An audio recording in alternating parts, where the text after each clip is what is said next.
మీ మోకాలి గుజ్జు అరిగిపోవడం వల్ల వచ్చే దీర్ఘకాలిక నొప్పులకి డాక్టర్ సుధీర్ దారా గారు మన శరీరంలోని రక్తం ద్వారా రీజనరేటివ్ థెరపీతో ఎటువంటి నొప్పి లేకుండా పరిష్కారాన్ని అందిస్తున్నారు. మనల్నాపేదెవరు? మత్తు మాఫియా బెండు తీయాల్సిందే. డ్రగ్స్ దందాపై ఉక్కుపాదం మోపే విషయంలో అసెంబ్లీ ఏకతాటిపైకొచ్చింది. చర్చలు గరంగా సాగినా డ్రగ్స్ నిర్మూలనపై భిన్నత్వంలో ఏకత్వం కనిపించింది. ఇదోకే, కానీ డ్రగ్స్ పై చర్చలో సభలో డైలాగ్ వార్ రభస మరో లెవెల్.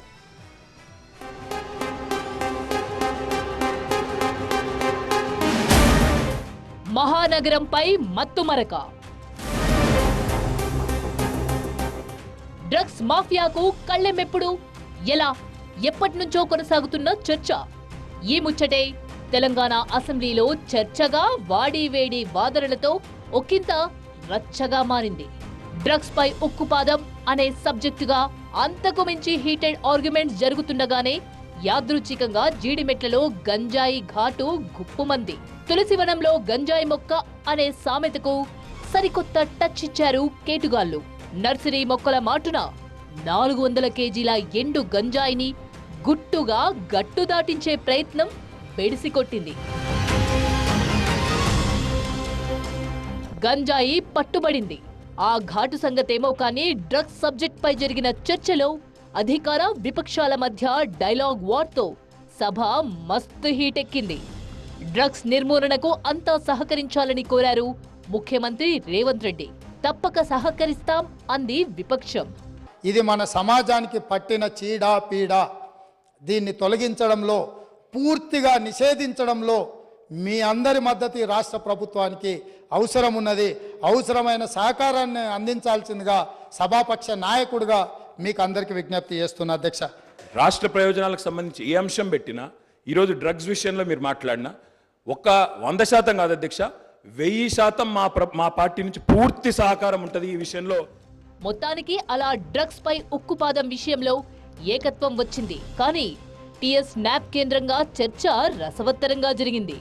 పాత ముచ్చట్లతో పాటు డ్రగ్స్ పై డైలాగ్ వార్లో భిన్నత్వం కొత్తగా రీసౌండ్ ఇచ్చింది. టిఎస్ న్యాప్ డైరెక్టర్గా అడిషనల్ ఛార్జ్ వారు ఇచ్చిండ్రు. ఒక్క నిమిషం వస్తున్నా, అక్కడికి వస్తున్నారు. మీరే ఏర్పాటు చేసారు. ఏర్పాటు చేసిన దాంట్లో ఏమేం లేకుండా చేసిండ్రు కూడా అవి కూడా చెప్తాయి. ఎందుకంటే మీరు మొదలు పెట్టారు కాబట్టి మొత్తం చెప్పాలి కదా. సో అడిషనల్ ఛార్జ్ ఇవ్వడంతో ఆయన ఇక్కడ అక్కడ దృష్టి పెట్టలేకపోయింది. ఒకటి, ఇది మన పిల్లల భవిష్యత్తు. ఇవాళ మన కుటుంబంలో మనం ఏ విజయం సాధించినా, ఏ స్థాయికి ఎదిగినా వాళ్ళు ఎంతో రెప్యుటేషన్, ఎంతో కష్టపడి సంపాదించుకున్నారు. ఎవరి మీద, ఎక్కడ, ఏ పాఠశాలలో ఏమి ఇబ్బందులు ఉన్నాయనే వివరాలు నేను ఇక్కడ సభలో చెప్పదలుచుకోలేదు. ఎందుకనంటే ఆ కుటుంబాలకు కానీ, లేకపోతే ఆ పాఠశాలలకు కానీ, కాలేజీలకు కానీ రెప్యుటేషన్ దెబ్బతింటుంది. గత ప్రభుత్వం పేపర్ మీద తెలంగాణ స్టేట్ యాంటీ నార్కటిక్ బ్యూరోను స్టార్ట్ చేసింది నిజం. దానికి ఒక హైరార్కీని డిసైడ్ చేసింది నిజం.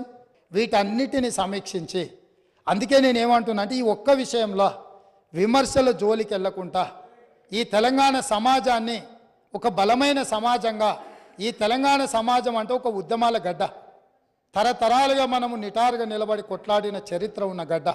ఇవాళ ఈ గడ్డ మీద గంజాయి మొక్కలు మొలుస్తుంటే, గంజాయి వనాలు పెరుగుతుంటే, ఎక్కడెక్కడోడో ఇక్కడికొచ్చి పక్క రాష్ట్రాల్లోడు, పక్క దేశాలోడు వివిధ మాదక ద్రవ్యాలు ఇక్కడికి తీసుకొచ్చి మన పిల్లలకు నేర్పి, మన పిల్లలు మన రాష్ట్ర భవిష్యత్తును నాశనం చేస్తుంటే, ఇక్కడ కూడా మనం రాజకీయాలు చర్చించుకుంటూ ఉంటే సమాజం మనల్ని క్షమించదు. టిఎస్ న్యాప్ కు కేవలం కాగితాలకు పరిమితం చేశారన్నారు సీఎం రేవంత్ రెడ్డి. డ్రగ్స్ నిర్మూలనకు 29 కోట్ల నిధులు మంజూరు చేయాలని కోరితే గత ప్రభుత్వం ఒక్క పైసా ఇవ్వలేదన్నారు. ఇప్పుడు తాము 50 కోట్లు కేటాయిస్తున్నామన్నారు సీఎం. గత ప్రభుత్వం పేపర్ మీద తెలంగాణ స్టేట్ యాంటీ నార్కటిక్ బ్యూరోను స్టార్ట్ చేసింది నిజం. దానికి ఒక హైరార్కీని డిసైడ్ చేసింది నిజం. దానికి అడిషనల్ ఛార్జ్ చేసి తూతూ మంత్రంగా చేసింది నిజం. వాళ్ళు 29 కోట్ల రూపాయలు అడిగితే ₹1 కూడా ఇవ్వండి నిజం. అందుకే ఈరోజు నేను ఫుల్ టైం ఏడీజీని దానికి వేసినాను. ఇమ్మీడియట్గా 29 కోట్లు కాదు, అవసరమైతే మీరు 50 కోట్లు తీసుకోండి. ఇది నా రాష్ట్ర భవిష్యత్తు. డ్రగ్స్ పై చర్చతో పాటు సభలో ఫ్లాష్ బ్యాక్లు తళుక్కుమన్నాయి.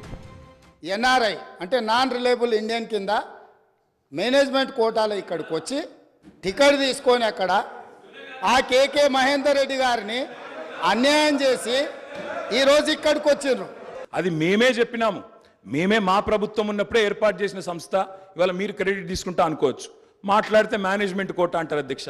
అధ్యక్ష, ఢిల్లీని మేనేజ్మెంట్ చేసి ముఖ్యమంత్రి పదవి తెచ్చుకున్న వ్యక్తి, ఢిల్లీని మేనేజ్ చేసి పీసీసీ పదవి తెచ్చుకున్న వ్యక్తి వాళ్ళ మేనేజ్మెంట్ కోట గురించి మాట్లాడితే అధ్యక్ష, నేను అనలేదు అధ్యక్ష. ఇది కోమటిరెడ్డి వెంకటరెడ్డి గారు చెప్పినారు, పేమెంట్ కోట అని చెప్పినారు అధ్యక్ష. కాబట్టి ఇంకా ఆయన కూడా మాట్లాడితే బాగలేదు అధ్యక్ష. అధ్యక్ష, సభ్యుడికి ఇట్లయినా పరివర్తన వస్తుందేమని నేను అనుకున్నా. ఈ ఒక్క అంశానికే పరిమితమయ్యి స్పష్టంగా ముందుకొచ్చి ఇతర అంశాల పట్ల చర్చ జరగకుండా దీనికి మద్దతు ఇస్తారని నేను ఆశించిన. సో నన్ను నిరాశపరిచింది. మళ్ళీ సేమ్ రిటారిక్ పొలిటికల్ అలిగేషన్ చేసే ప్రయత్నం చేసిండ్రు. నాకేం ఇబ్బంది లేదు. డ్రగ్స్ పై ఉక్కుపాదం సబ్జెక్ట్ అలా సభను హీటెక్కిచ్చింది. మాటల మంటలు ఎలా ఉన్నా డ్రగ్స్ రహిత తెలంగాణ కోసం అధికార విపక్షాలు ఏకతాటిపైకి రావడం మంచి శకునమేగా.